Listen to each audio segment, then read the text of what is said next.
Alrighty, well, the announcement has finally gone live. I was actually getting very worried whether or not if they were going to announce it, since I've been kind of informing everyone like Min's banner's coming up, and yeah, there it is. So tomorrow the banner goes live, or when reset happens, of course. But the return of the rock paper scissors event, that is coming back.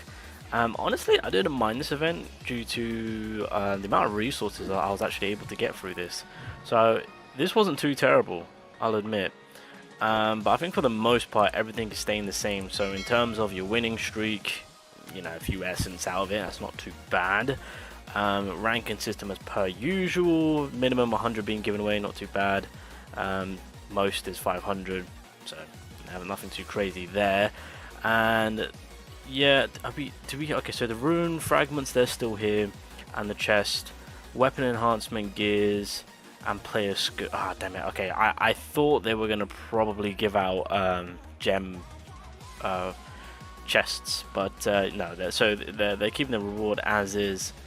Heroic skill rune, rare skill rune, rune fragments. Oh, this is from the oh, that's from the chest. Okay, dang it. Okay, so no gems. So yeah, the rock paper scissors event is coming back. Nothing is changing. It is pretty much the exact same to what it was before. On top of that, to anyone that is going to be paid to win, there's going to be new packages.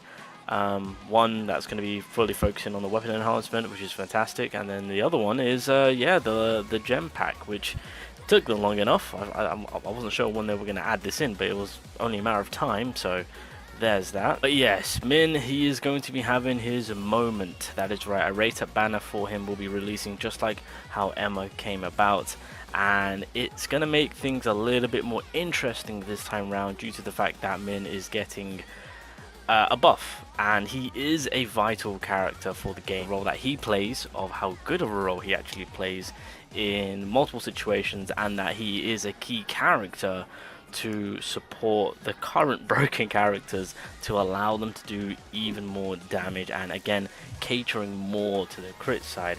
And again, with the buff that he is getting, is just making him even more of a valuable character. So obviously, as it stands right now, the already buff that we have had is where he had an HP increase. So that was pretty much one of the buffs for him at the very beginning, when all the other SSRs were getting buffed up. It wasn't anything too crazy. Again, I was kind of questioning it myself on before we knew what he was getting buffed up from, on what they were going to buff, because I mean the character itself is fantastic, right, in terms of the support play that this character is producing. But now we have found out recently that obviously just by with the A1, everyone on our team will be getting, again, we don't know yet on what the percentage play will be for A1. It could be 12. I think it will be 12. I'm leaning towards 12. But if they really want to treat us, make it a 20. But on top of that, the QTE skill is now recovering 50% of the power gauge for the team. For the whole team, all team members. That is an absolute huge play.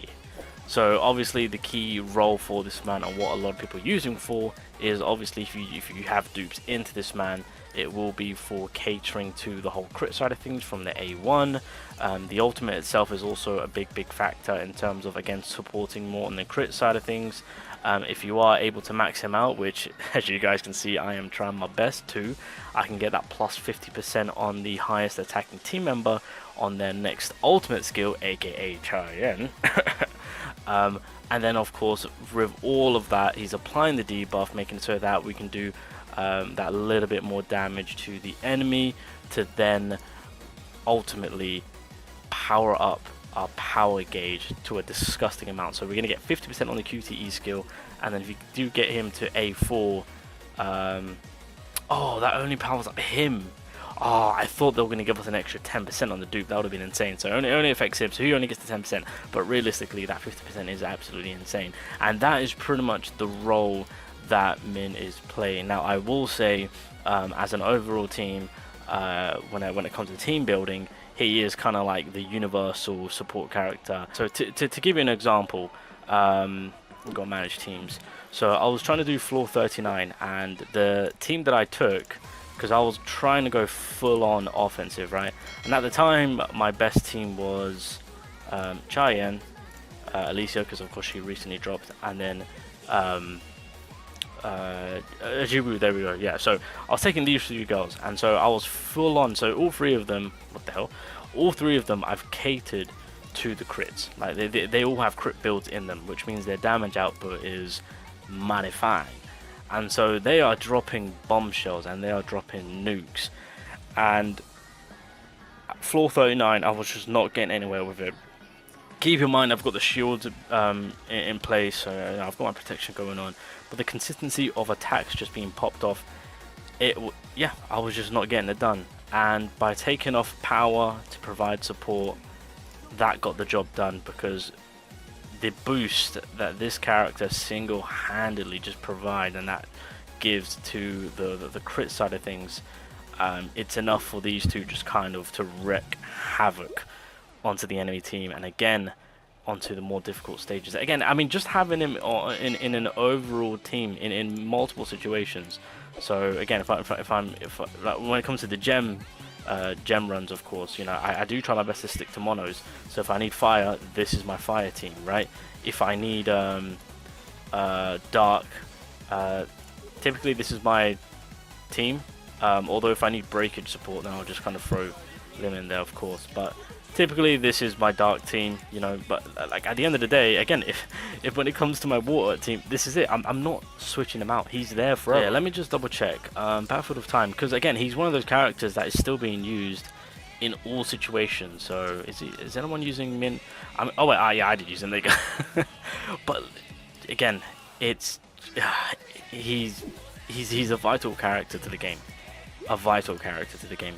So it's going to be a tough one. Now, if I can give my best advice, I mean, he's absolutely a character that is, you know, worth the summon. I'm not going to say that he's not worth the summon. Absolutely worth the summon. And an amazing support character with healing and damage boosting, etc. Especially with the meta currently right now, he supports it all too well. Especially with the buffs that he's getting, disgusting.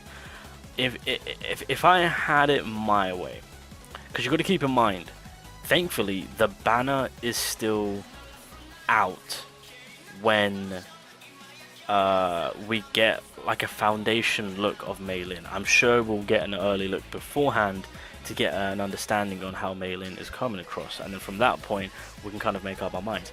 If they made it so that, let's say, the Min banner was out for like, I don't know, 5 days, 4 days, then things would have been a little bit more difficult, because it's just like time's running out. But thankfully they're giving us enough time.